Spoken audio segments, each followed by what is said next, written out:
This is the Boundless Pursuit Podcast, a show highlighting the purity of the experience without limitation.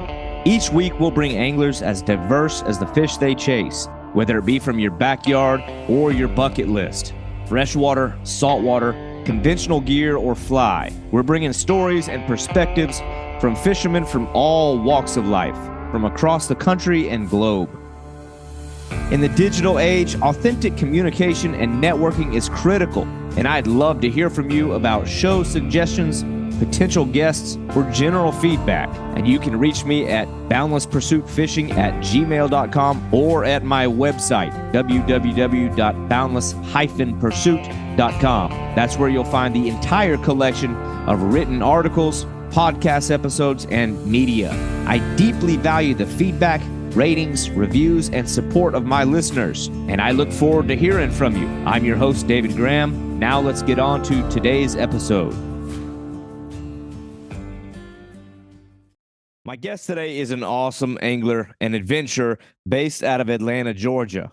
Robb Herrington is part of the strangely small percentage of anglers who have broken free of the confines of their own home waters, or even the boundaries of our country. Having traveled and fished in diverse ecosystems and environments like the Amazonian rainforests of Guyana, the pristine wilderness of Alaska, the remote and hardly touched beaches around the Horn of Africa, or the deep jungle rivers of Borneo. This is just an awesome dude focused on his path and his passions, shared between time casting flies or looking for the next reptile or amphibian to catch and photograph. And during this conversation, we talk about the rare opportunity to bear witness to unspoiled places, whether it be casting a fly at a peacock bass in the Amazon, sight fishing GTs on the flats of the Gulf of Aden, or spending life in the jungle chasing some fish you've probably never heard of. Some people dream it, others go live it. And Robb Herrington is a very relatable guy who has found avenues to do things that few have ever done. I'm happy to be joined by a guy with a firm grip on his awareness of time and the value of experiences. This is Robb Herrington. I don't know, man. I'm sure I'm speaking to the choir here, but there's something about wandering and the threat or the risk of getting lost that makes you feel so much more in tune in the moment, because you realize every step you take has to be more intentional. You have to be more careful, more mindful. You have to ask questions, because if you're not, you might be getting lost. So like forces you out of your comfort zone. But you're clearly a young guy who's been around, and we're going to get into the travel stuff, but I don't want to get into that first. I'm just sort of establishing that you're a young guy who goes and does awesome stuff. But I guess the first thing that I would ask, and we sort of established that, is where are you from? Because when I look at your page, I see you flats fishing for, GTs in Yemen or whatever you're at, the Middle East. Then I see you in the jungles of Borneo. Then I see you over here in the Amazon rainforest. Then I see you up in Alaska fishing for all kinds of stuff. I'm like, what? Okay, where is he from? So let's establish that. Where is home base? Where are you returning to when all this travel is settled? I live comfortably with my wife here in Atlanta, Georgia. Okay, so you're another Southern boy like me. Yes, sir. The accent doesn't give it away. I live 15 minutes from the Atlanta airport, so 15 minutes from anywhere in the world, really, and that helps. Well, what are you doing when you're not traveling? I mean, is that part of your? Because that's always the question, I think, when people see other people traveling, there's like a series of questions you ask yourself, like, who is that guy or girl? What do they do, for like a living? Like, what is that? Is that part of what you're doing work, or is that like just a passion of yours? Like, what is work? So really just the Alaska aspect is work. I'm a trout and salmon guide on the Connecticut River in southwestern Alaska. Okay. And that's my summers right there. And I live very frugally when I'm not otherwise. And just every little every little bit I can scrounge up goes towards a plane ticket or, a lodge fee. I gotcha. Yeah, well, that's funny. Like, I don't know what it is about Atlanta guys wanting to go out to Alaska and be a guide. It's just you're so far It's out like, of position. It reminds me of one of the guys, one of the earliest guests I have on this podcast. It's actually a guy I went to school with, guy I went to college with. Another Atlanta guy. This guy named Sanford Anthony. We both went to this military college together, and he was working some normal job, and it was a normal job. He was working a regular job in Atlanta, Georgia, and then one day decided, I don't know, man. It's like you just get restless in life. You're like, I've got to do something different, and decided he's going to start guiding in Alaska for steelhead. So it's funny to see Southern guys going up there and oh yeah. doing that, but that's cool, man. So like your travels, I think I think that's gonna be a tone of the conversation. I'm assuming. Well, I don't want to get there yet. I get excited when I talk about this stuff. I know these things happen kind of like there was a progression in your life that led you to the point of taking those first steps. So I don't know. Like I guess take me through the early stages of your time as an angler or outdoorsman, because I know when I was scrolling your Instagram, the most recent posts are mostly travel fishing or Mhm. fishing related. But then as I go further down, it's like the fishing kind of disappears and it's almost entirely herpetology and photos of snakes and reptiles and amphibians. Is fishing kind of a recent thing, or is it something that you liked when you were younger and recently rekindled and revisited? But what is your progression as an outdoorsman? I guess from the time you were a kid to the point that you hit college age. So as far back as I can remember and trace via photographs, I have been into creeks, fish, reptiles, all of it. Um, I think there's a photo somewhere, if my mom has it, of a picture of me in a pull-ups and I'm holding a bass that's as long as my torso. Yeah. And I caught it with a little Snoopy rod. And and my grandparents and my father did did a tremendous job throughout my life going forward with keeping a rod in my hand. And Yeah. it's my grandmother, bless her heart, would check me out of school to take me fishing. Oh, geez. Counterproductive to the long term for sure. But super grateful that I have those memories of us. And yeah, my father with the kind of I picked up fly fishing specifically around the age of 13 or 14. My grandfather brought a brochure for a trip that we never ended up taking to Yellowstone. Okay. And I saw this, they had this is back in late 90s probably. Guy had neoprene waders, like still Yeah. kind of the retro equipment. I mean, granted, the photo they used for the brochure was probably outdated too, you know how they do. Um, and it wasn't even like the fishing or the equipment that caught me. It was like, you can get in the water and fish. Yeah. And I was like, man, I'm gonna find so many more cool critters while I'm fishing if I'm in the water. Yeah. I think that was my first like real draw to it, was the Yeah. intimacy of getting in the environment. Yeah. Yeah. And so like that following Christmas or birthday, I can't remember, I got like a Shakespeare combo fly kit from Sears. Uh, and started cutting my teeth, learning knots and stuff with bluegill and pond bass, and eventually started watching the Walker's K Chronicles on Saturday mornings, Mm. Fox Sports with my dad. Yeah. That back then it was all Indian River Lagoon was like the spot. Yeah. And, we always wanted to get down there. We never made it to Indian River Lagoon, but we started going red fishing out at like Port St. Joe in Okay. the Panhandle. Love that area. I'll be down there this weekend actually. Yeah. Um, and so kind of like put it down after kind of moved away from it. Fishing in general, just very, very casually fishing with my dad here and there. being young, started skateboarding, and Mhm. other things, girls, Yeah. into high school. And then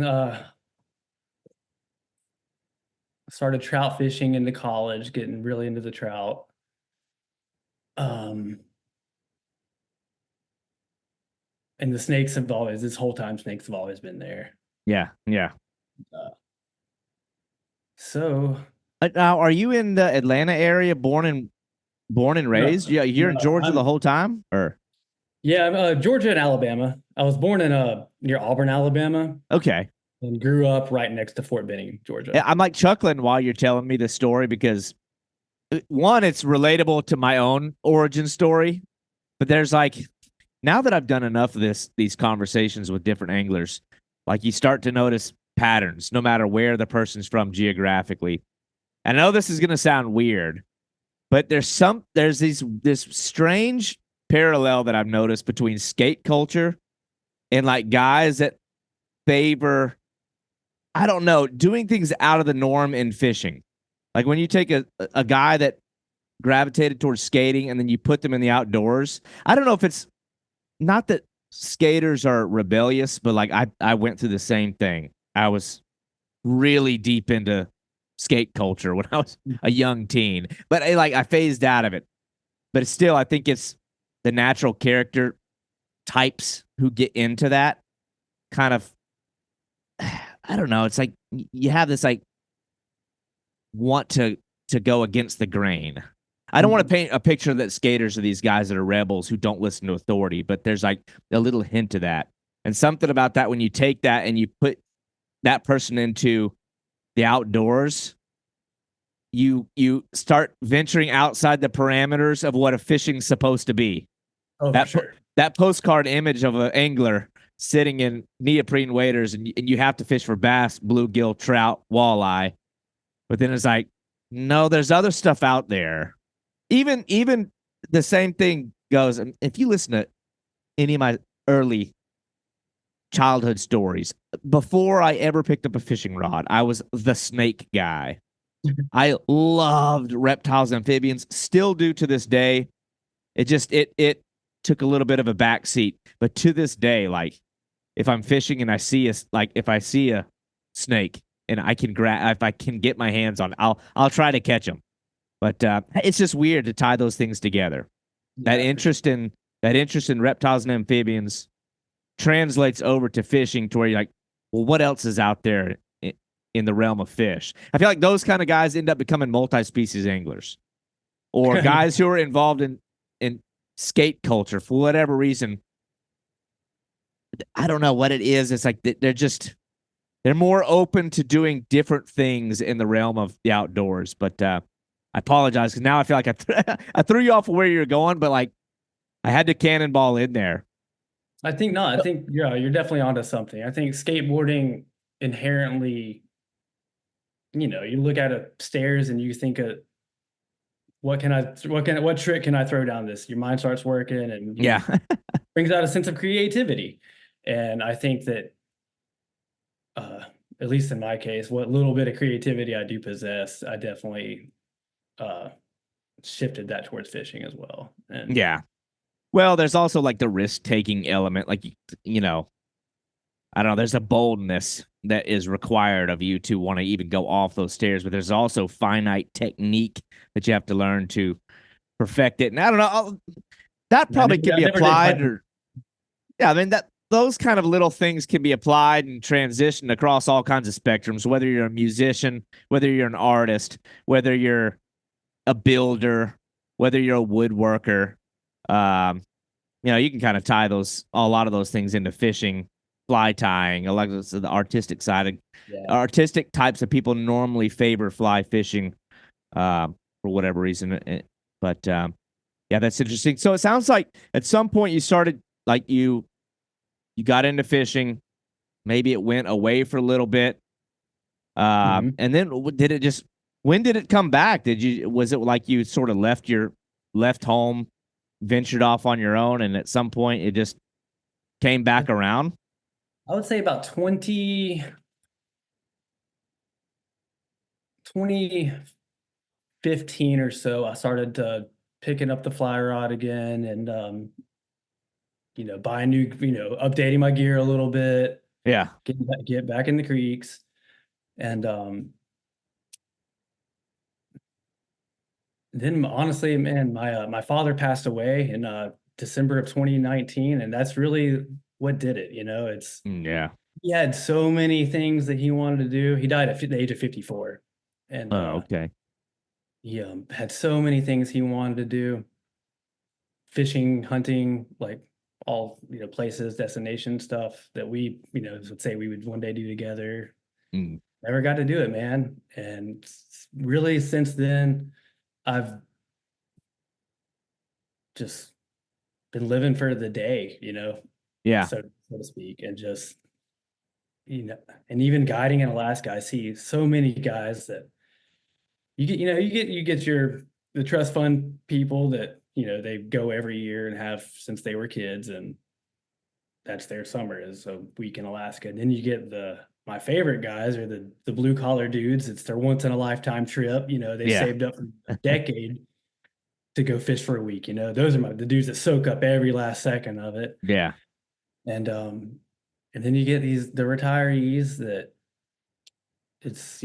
they've played it safe their whole life, and then when they finally could have the financial ability to take a trip like that, to be frank, they're a little old and broken to do it the way that I can tell that they would really want to do it. Yeah. And seeing that year after year sticks with me as well. And yeah, man, it's just nothing, especially in our political climate right now. Nothing is guaranteed tomorrow. Yeah. And it's Yeah. just and again, I can't think of a single fishery. I can't think of a single fishery that's getting better with time. Yeah. No, that's a And good point. Well, it's good that you've had the awareness to realize those things. I don't know. Sometimes just people don't notice those big signs that pass in front of their face somehow. But I think one of the massive signs that will slap you in the face real quick is losing somebody that's close to you. Because yeah, once you get an awareness of your mortality and the untimeliness that it can come at you from, yeah, you have no choice but for perspectives to change. I've said it multiple times, even on this show. Like, one of my greatest fears is getting to the point where, like, the body starts slowing down, or like you're losing your liberties. You're getting a little more sore when you didn't used to, or it's like getting out of bed hurts a little bit more. It's like hell, even now. I mean, I'm only going on 38, but it's like every now and then I'm like, "Ooh, that didn't used to hurt," and then I immediately begin thinking there are some extreme trips that I want to do that it's only going to get harder if I wait longer. So yeah, I think about that all the time. It's like I cannot sit and wait for me to not have the physical health. Maybe the bank account is full, but the internal account is not full. The energy levels aren't there. The strength isn't there. The stamina is not there. yeah, Uh, man. Money can't comes wait. and goes, dude. Money comes and goes. Your health is really all you got. Yeah. So like you know, a lot of times the guys that are curious about wildlife in general, especially even at the minuscule level, when you're appreciating small things, little lizards, little insects, things like that. Um, at some point, surely you had bigger dreams to go to certain places in the world. But I guess as you're progressing as an angler, I don't know. What like why was back? This is probably like a hard question to answer because it's like there's no good answer for it. But like, why is backyard fishing? I don't want to say it's not enough because I'm sure that you appreciate going out and fishing your local waters. But at what point did you feel compelled to go really far away? Like, when did the trips uh internationally begin? Was that part of a school program? Because one thing I noticed in a lot of your posts was you're like hashtagging or tagging uh University of Georgia, Costa Rica, or something like that. Were some of the early travels part of a school program? Was that like the gateway into some of these things? For a summer, I was a resident naturalist. University of Georgia previously had a campus in Costa Rica. To my knowledge now, it's no longer there in the name of University of Georgia anyway. But Yeah, I did a sweet little summer abroad down there, just, uh, taking tropical science groups. Other schools would come and stay, and we'd circulate and Yeah. just basically. That's when I realized I'm like pretty good about getting people excited about the same shit I'm excited about. Yeah. And so since then, I've just kind of been, even in my free time, I'm always trying to take a friend, like one of my friends in the city that maybe hasn't been exposed to too much. Hey man, you want to go on the outskirts and see, maybe show you a snake you've never seen before? Yeah. Like I've just always like education is just, I don't know. I've always gotten off on watching people get elated about the stuff that I'm into. Yeah. Yeah, I totally get that. Well, it's what it's only so fun to have all that stuff all to yourself. And when then you realize the value that's there and going out and having those things, you kind of want to share it with people who it's like tragic. I think I can tell you you have enough self-awareness to realize like it's tragic when you see somebody that will live their entire life, work their life away, and having never experienced anything outside the norm of you know, societal life. Yeah. You go to school, you go to college, you get a job, you work your life away, and you never do anything. Maybe one or two family trips. Uh, Never get uncomfortable. So it's like, I don't know. I look at people that do that, and it's like it's so tragic. I have people Yeah. that are close in my family circle that have lived those kinds of lives. I'm like, man, I can't let that happen. I can't let that happen to me. Can't let that happen to my kids or people that I care about. But yeah, I totally get that. So the early travels were mostly education based. What are you doing on those trips? Are you like having to do like an assignment of some sort? Are you So it started off as it kind of snowballed into the resident naturalist position. I started off there as a intern assistant on this like long-term moth research project. They're looking at moths as environmental indicators for yeah. climate change. And didn't want to leave. I was only supposed to be down there for 3 weeks. Didn't want to leave. Asked if I could, hey man, you guys didn't need any help? I can Yeah. do anything. And they're like, yeah, man, stay as long as you can. So made it work, and just really like, hey man, I like being away from home and Yeah. just being in foreign environments, and everything I see is something new. Like every species I see is something new to me. It's Yeah.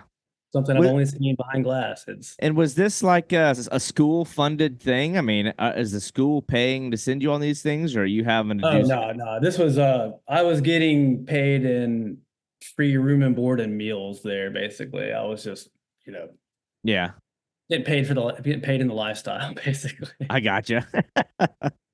Oh, geez. But Um well, and none of that was fishing quite yet, was it? This were more. no. No, I regrettably did not bring a fly rod on that trip. I ended up taking every 90 days you have to leave the country of Costa Rica for 3 days, just part of their visa program. So I did what we call a visa trip or a visa run to Nicaragua. Went to San Juan del Sur, went to the beach. I'm just walking around. I look down, I see freaking 30, 40 pound rooster fish zooming all over the place. And Oh, I'm just like, jeez. oh crap.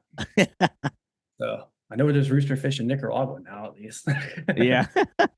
Um, Oh man. and then didn't travel for a little while after that. Kind of just stayed around the city, fished a lot in Georgia. Georgia's an incredibly fishy state. I love it Yeah. here. I don't think I'll ever leave the South. It's home. It always will be. And then, yeah, when my father passed away, man, it just really opened my eyes to like the long term as far as personal goals and stuff. And Yeah. I Well, inherited. that was kind of one of the things. Is like I feel like there's different kinds of travelers. There's ones who are it's almost entirely out of spontaneity. Like they Mhm. never even thought about traveling to this particular place, this particular reason. It just an opportunity popped up and they jumped. Then there's the ones who have always had their eye on certain things that literally I'd probably categorize myself in this side who, like, I mean, I don't know about you. I literally have like a list. I've got spreadsheets. Like I geek out over it with specific places I want to go, things I want to see, fish I want to catch, and the years that I want that to get done. So I'm very like intentional with the travelers, with what I hope to do in traveling. But I was wondering with you, when you decided to go, was it did you just sort of cannonball into it, or did you have a certain place in mind and said, "This is where I want to go, and this is when it's going to happen"? So, what outside of the stuff that you did in school, when you left school, let's say when you quit doing that, what was the first trip that you took? I guess far away from home that was entirely your trip, entirely because it's just somewhere that you want to go. It has nothing to do with education, has nothing to do with the school. It's just the place that Robb Herrington wants to go. Um, Australia was that was it, and that was honestly I was before college even. That was my first trip ever, and it was the first place I ever wanted to go since I was a little kid growing up Yeah. watching Switzerland. Yeah.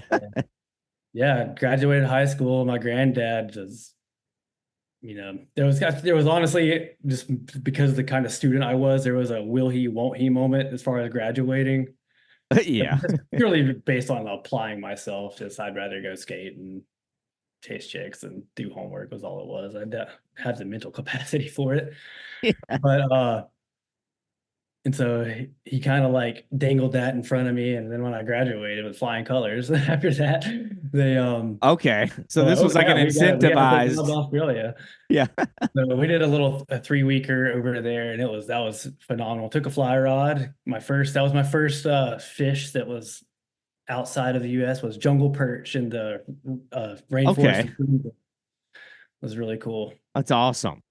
Yeah, Oh, just geez. completely just DIY. Just saw them in there. Went to the car, put my fly rod together, had a fly that looked like they'd eat it, and just made it happen. Yeah. Yeah. Well, that's That's cool. cool. So So I I know know a a lot lot of of times, times, at at least least with most most of of the the people people I've I've talked talked to to who've who've traveled, traveled. well, I mean, At at this this point, point, you've it's it's like like once once you you do do it it once, once, I I don't don't know, know, like like the the bug bug gets gets in in your your head. head.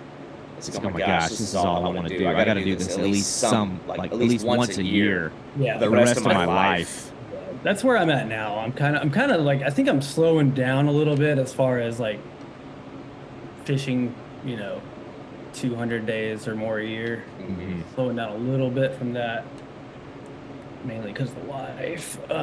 Yeah. Um, but she's great. I think I really just I want to fish more. There's so much in my own country that I haven't done. Yeah. I haven't caught a big Florida tarpon yet.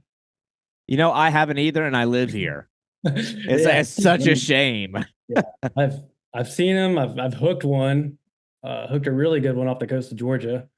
Um, Mm, but that's a big thing I've got to knock off. Haven't done Montana trout yet. Haven't fished out west at all yet.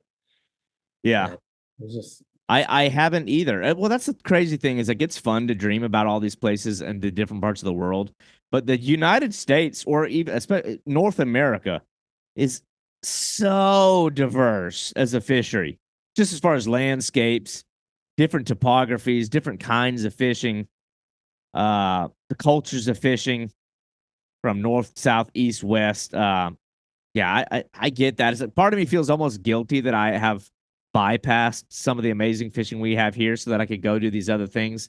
But I guess that also comes back to like I know that later in life I can do those things maybe a little bit easier.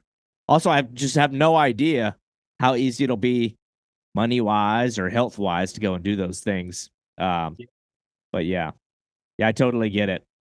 But I'm kind of there now. I mean, that's the stage of life that I'm in. You know what I mean? It's like I'm married, I have kids, have a full-time job. So now it's like I don't fish that my wife would disagree. She could hear. She probably thinks I fish all the time. I'm like I fish like every other weekend at best. That's not a lot. That's like 23 times a year out of 365 days. That's nothing. Mhm. So now it's like, well, I'm a little bit more at peace with getting less time if I'm doing something high impact each time that I go. That like sits with me for a long time. You know what I mean? I'm like, okay, I can sit on it. I can come back from like a trip from Guyana and be good for the next 6 months because of the high that I'm coming down from. But yeah, I totally get it. Well, when I was looking through your travels, it's like I don't want to hate on anybody, but it's like, you know what I mean? Like we talk about the trust fund thing. I wish I was a trust fund kid. I Yeah, me would too. trade places with one of those people in a heartbeat. You know Yeah, what I mean? But I admire people who you can tell really savor the moment and appreciate uh the the things other than catching the fish. As weird as that sounds, like I love to go on these trips, and the fish is sort of the point to a degree. But I see a lot of these people who do these things, whether they be an internet celebrity or a pro of some sort, and it's like it's too much of like an accomplishment. You know what I mean? It's like, look what I've done. Look at me, what I have pulled off. But one thing that I noticed, and I don't do this very often, but I look at people's captions. I don't know if there's any merit to it, but I want to see when somebody posts a photo or a video or whatever that it means something to them, or I have no interest in necessarily talking to that person. You know what I mean?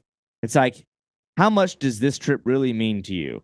If your caption is a rap lyric and it's a great fish, it's an amazing fish, it's a fish I'd love to catch, but it's like you're showboating to a degree. I'm like, I don't speak that language. I don't like that stuff. And it's not, I don't know, man. It's like I'm not on that wavelength, but I was sort of, I noticed a trend. And this is, you may not want me to do this, but like I like to give some insight into the character of the person that I'm talking to. So I was looking through, it's actually, I think it's your most recent post, but you giving credit to everybody other than yourself in almost every post that I see you make. I'm like, that's what I like. Whether it be the guides who come from nothing, so some jungle guys, or it be your wife who's done nothing more than give you support.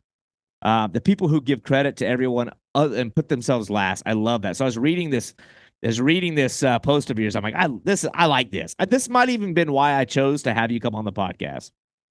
But it was, I guess, in the wake of this trip you took to Borneo.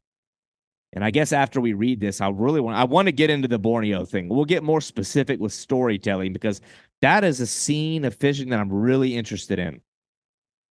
But the first thing you say is Borneo stole my sanity. I'm like, I love that.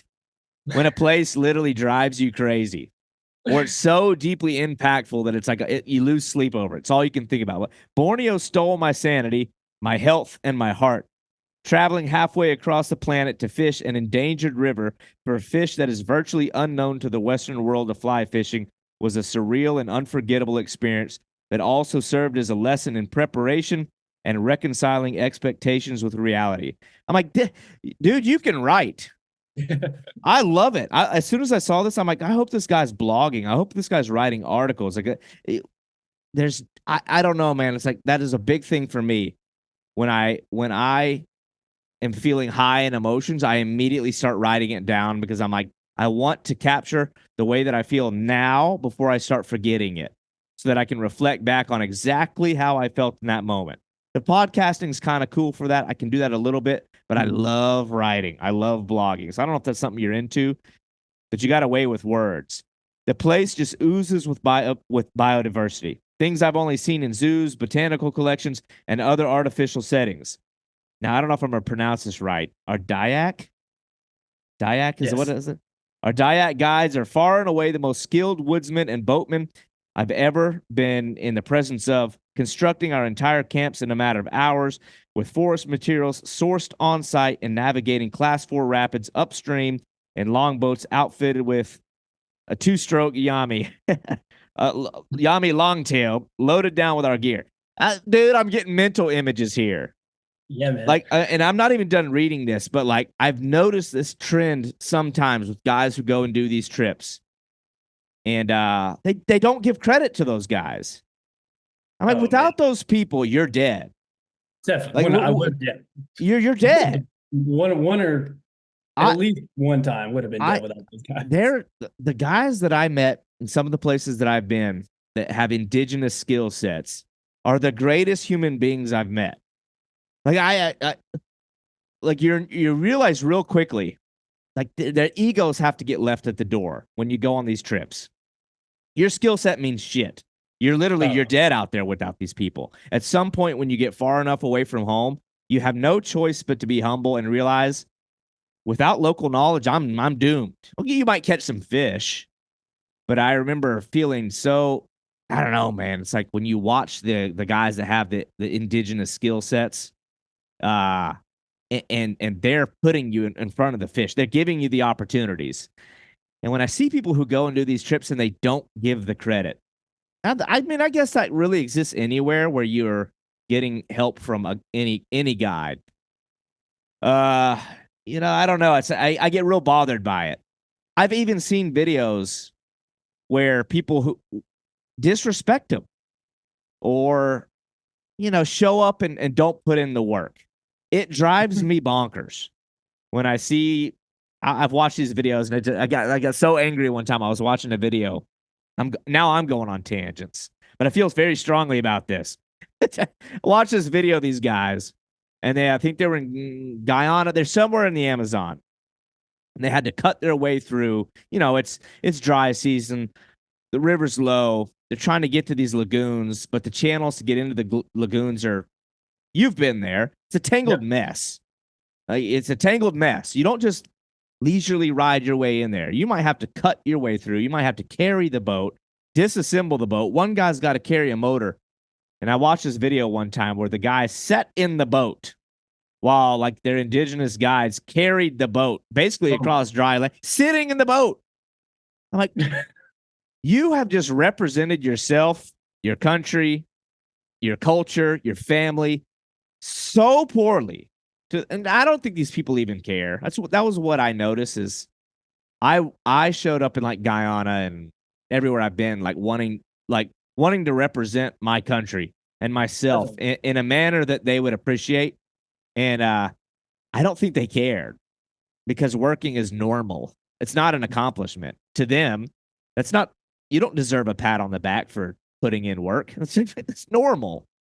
But I really like that you shed a light on those guys. It says the teamwork that they displayed was a thing of admiration and envy. It's just a different world. All this to say, Borneo is changing at an increasingly rapid pace. If you want to see the real thing and what true glory that's left, do it ASAP. That's kind of scary, but it's true. When you think about how quickly and rapidly that these things are leaving, even the species of fish that we dream of, the megafauna, which is like where my heart is, and freshwater fish, giant freshwater fish, they're rapidly going away.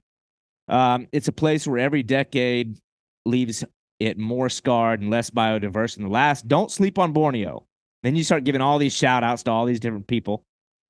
I don't know necessarily who they are. Shout out to this one individual for putting me on my first Kaloi. Now, I know those as something different. What are those? The gourami? Gourami. I want to talk about those in a little bit because that's a unique species of fish that I've never talked about on this podcast. I don't think most people even know what it is. And another person for braving many miles of bad road and floodwaters to fetch my forgotten passport. Oh, yeah. That was a terrible oversight on my part.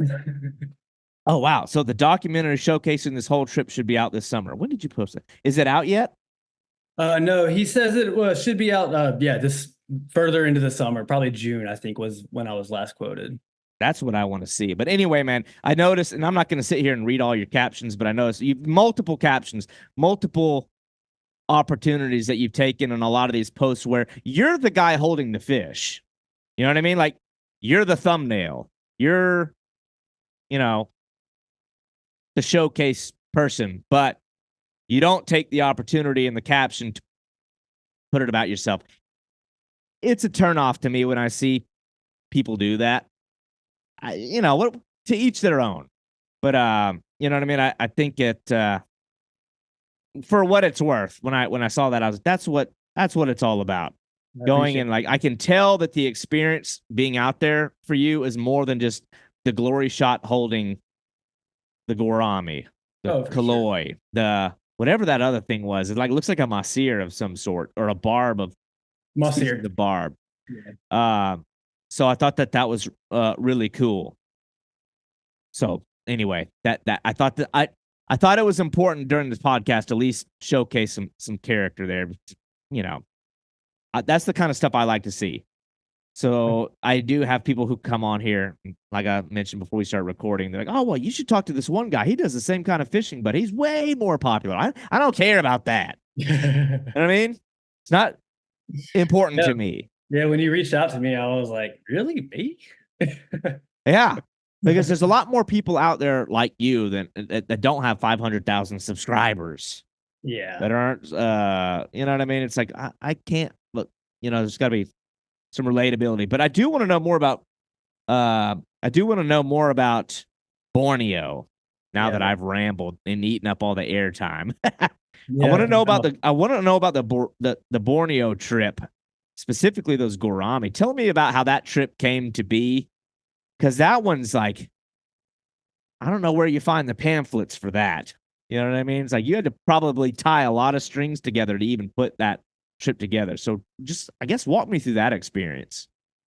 So that landed in my lap via my friend Austin, who he's probably he's abroad probably 320 days a year. Jeez. Fishing and leading expeditions, and he knows a liaison in Indonesia, Fajar, who basically met this guy Ming, who was figured out fly fishing somehow. He's of a Dayak royalty. Ming is Dayak royalty. Okay. And so his father's like king or leader of a village.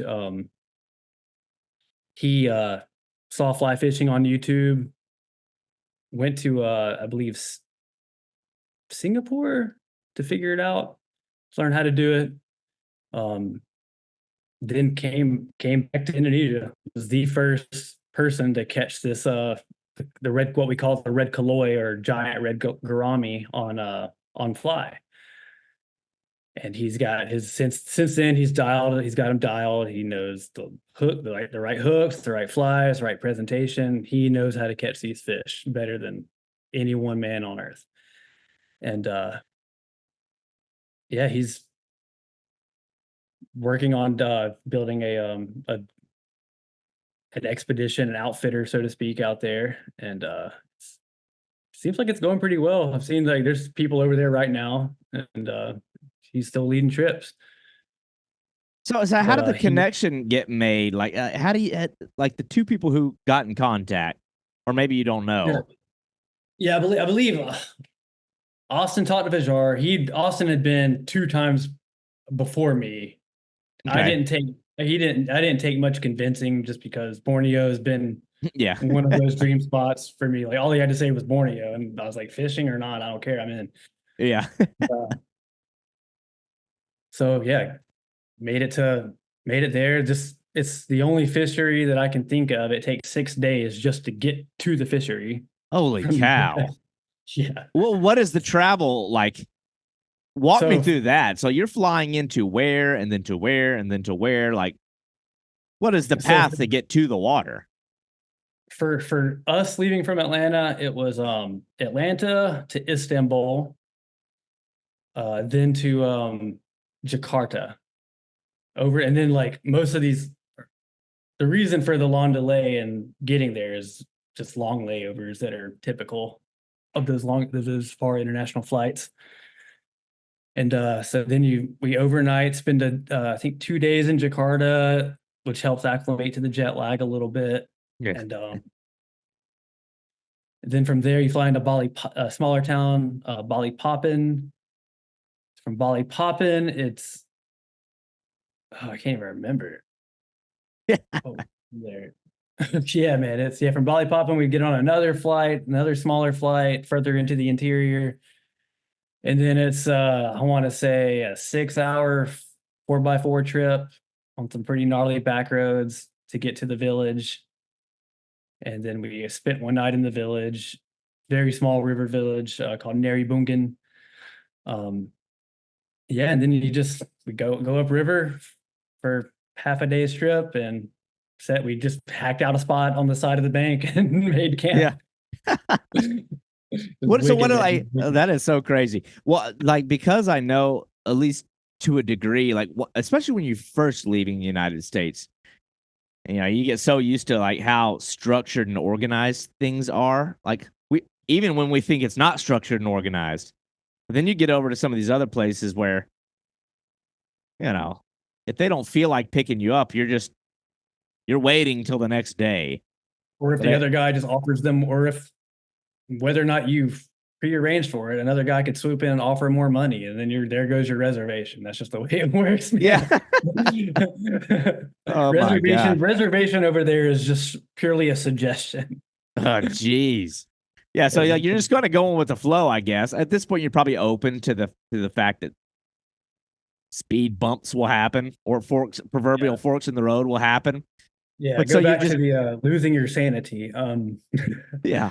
You have to really just abandon that your Western sense of urgency is all it is. You just have to let it go and just, it's whatever you're waiting on is gonna come. You just might not be there when you would prefer it. That's all.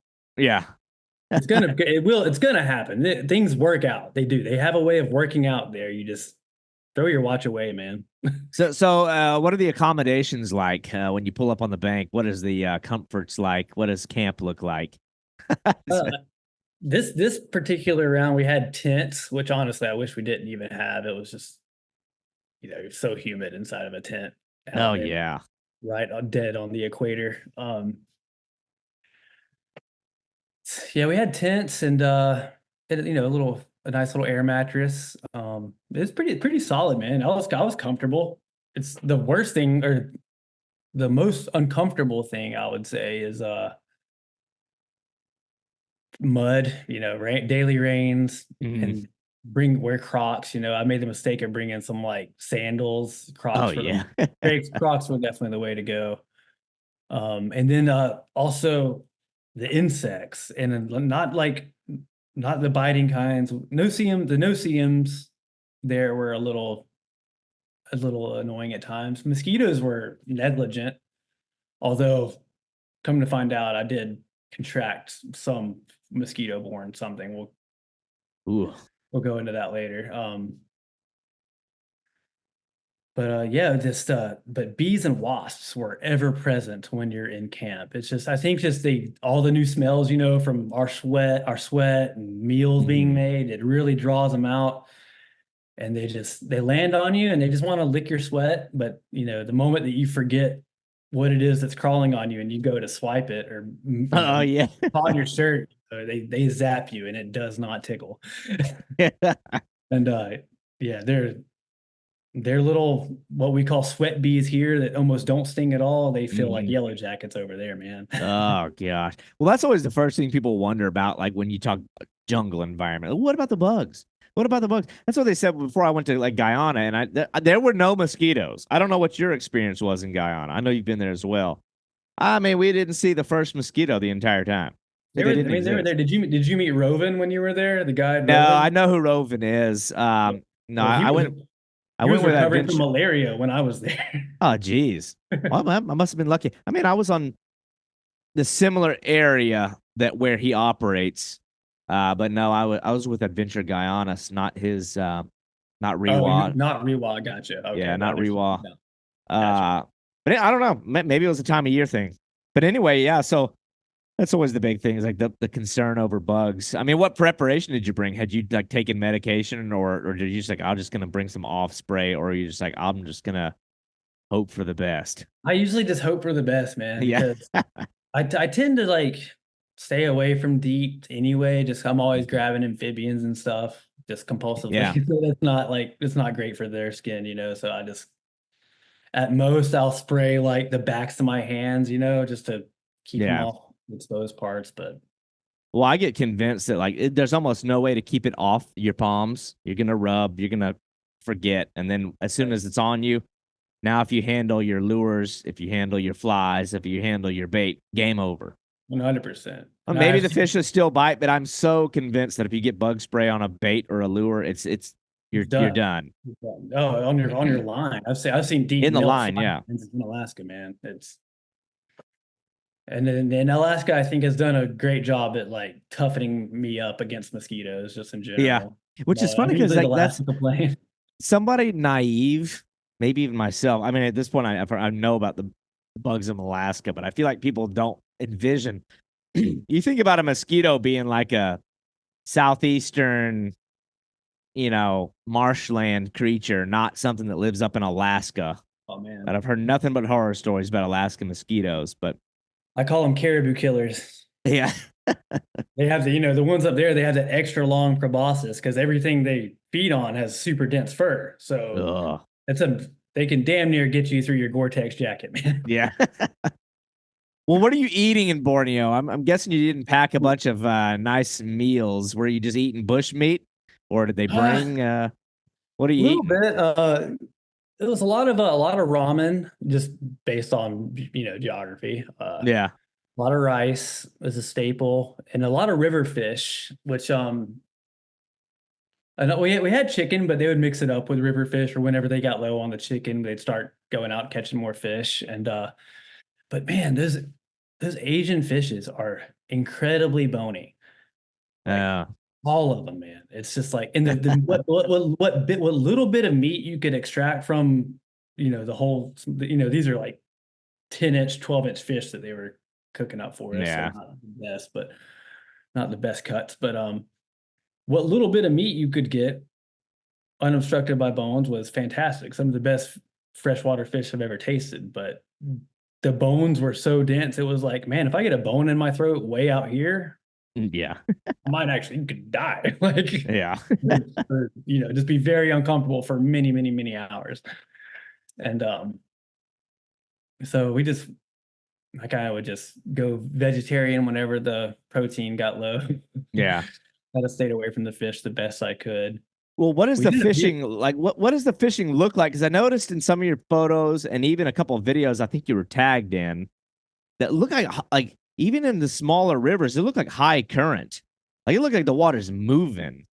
Definitely. So in the Kaloi River, the first river we fished was the Narrabungan River. Super amazing. It's a very tannic water. And yeah, it had some good flow to it. And then the whole riverbed is coal. Like coal. Like you can break off pieces of like exposed riverbank and light it on fire. Oh, geez. Why? Yeah. Is it like volcanic? Why would there be coal on the? I mean, Indonesia are volcanic islands, a lot of them. Okay. That's interesting. And the river itself is extremely endangered because it's set to be mined by government sanctioned mines. Yeah.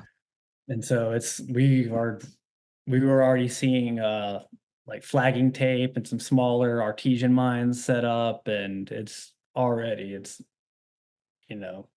just goes to further illustrate my point. Get there while you can, because that river, this time next year, that river might be silted to oblivion. And now, what is the nature of the fishing? Are you starting and just floating a section, and is it sight fishing? And some of the species that you encounter, because some of them look familiar, some of them are things I hadn't seen before. You're hit at least in this particular river, you're hitting likely water. So Ming, the OG guide there, the guy who started it all, he has figured out where these fish will lie. Either like he knows a spot where like, oh, that's a spot where the males like to be. This is where like the females like to be out. And there is a lot of sexual dimorphism between genders of those the red gourami. The males have big bulbous foreheads, more vibrant colors. They get like almost double the size of the females. The male is like the trophy fish what you want. Yeah. And I mean, and then that said, all I caught were females. or the only one I landed at a hand was a female, and it was one of the most intense battles I can't even imagine what a full fight from a big male would be.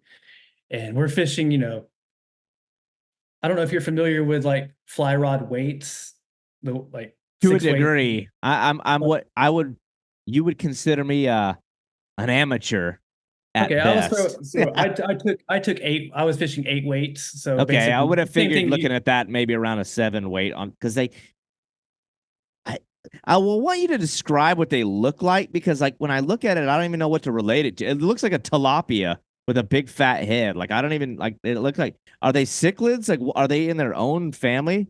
Because it's a bizarre looking fish. So the gouramis are their own like clad of Asian fishes. Okay. Similar, like how we have our sunfishes, but same kind of like their own group. They all have like something that's indicative of them, or those long I call them feelers, just as a antenna type fins, that Yeah. long like secondary pectorals that just dangle are probably used in spawning. I really don't know.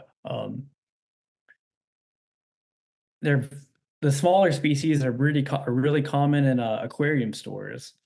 So if you really Okay. want to get an idea, like a very basic idea of the fish, just go to your local PetSmart and go to the fish section. I guarantee you they'll have some type of gourami for sale. And these things are strictly predatory because like when I look at the body structure, they're so unique. They're not built like a predator.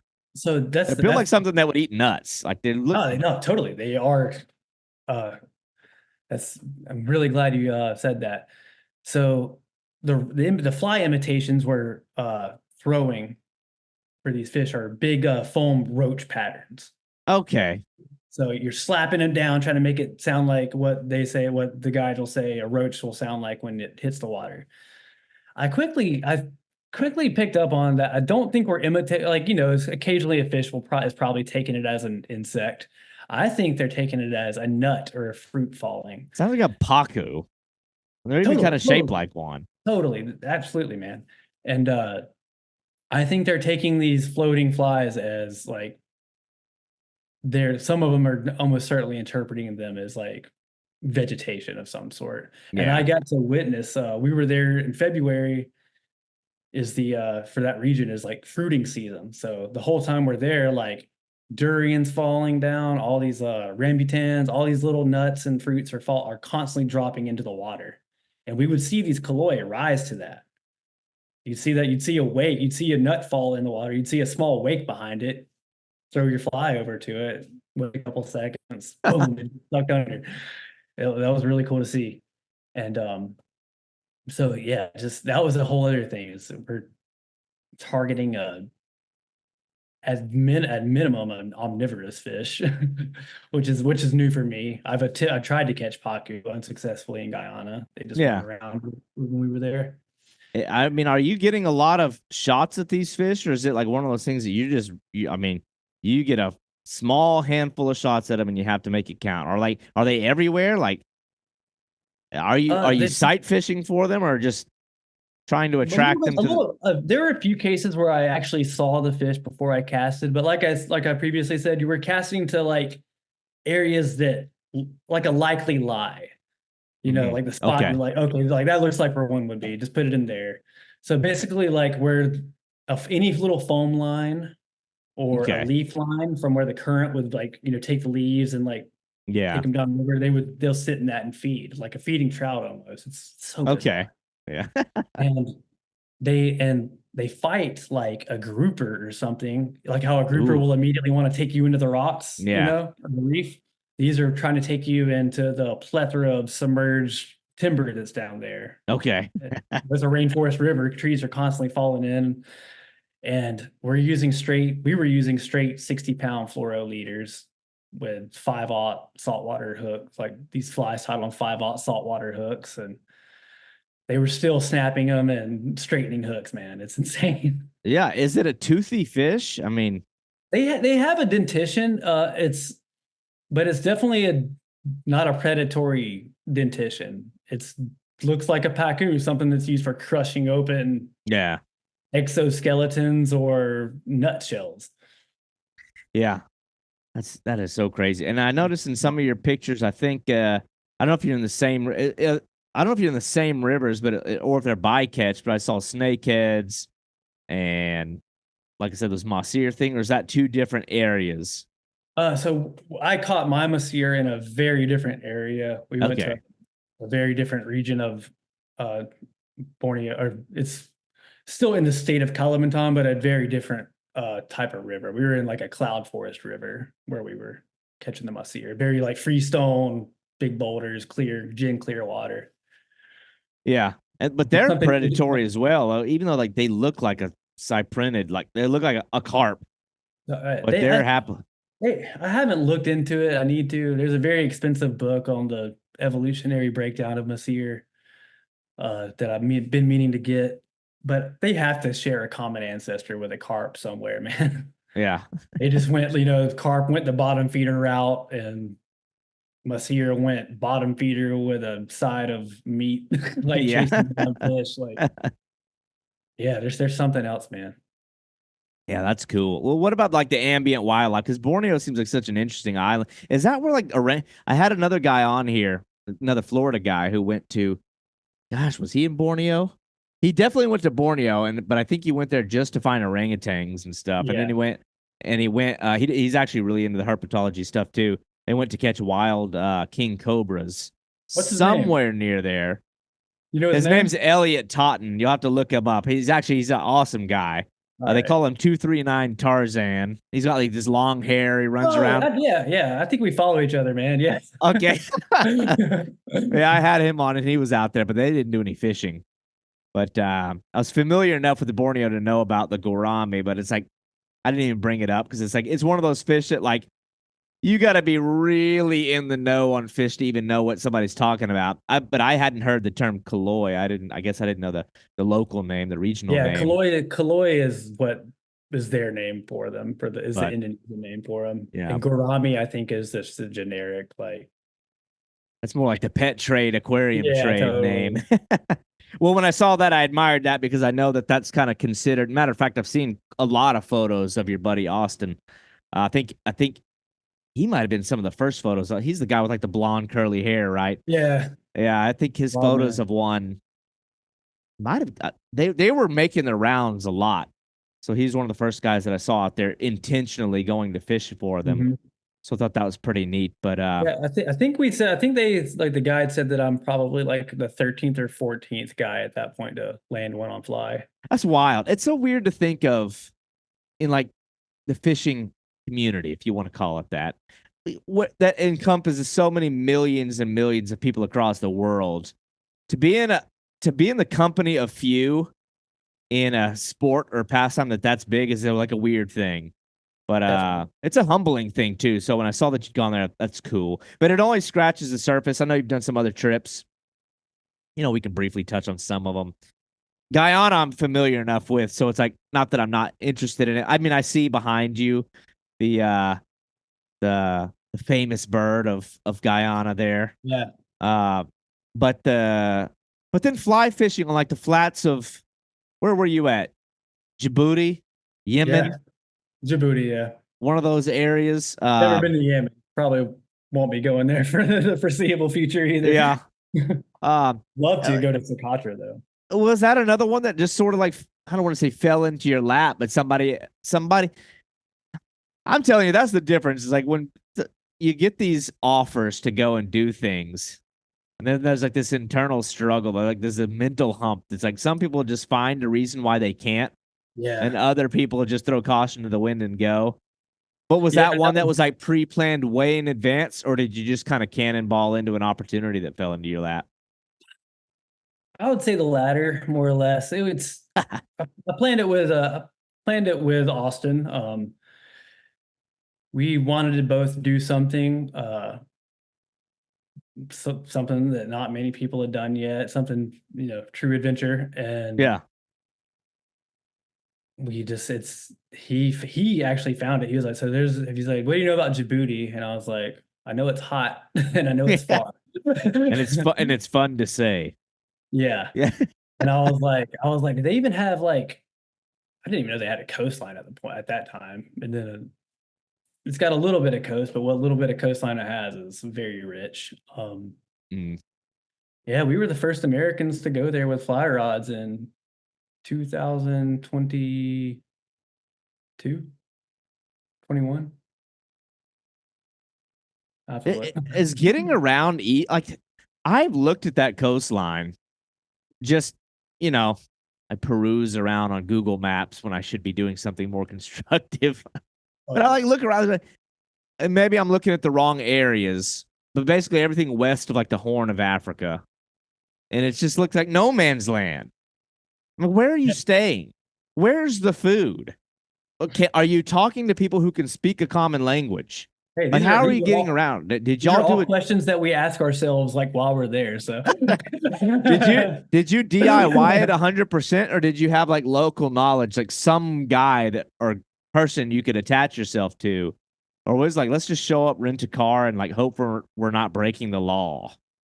Like, no, so there is one uh Austin once again is incredible with just doing the homework, and Hmm.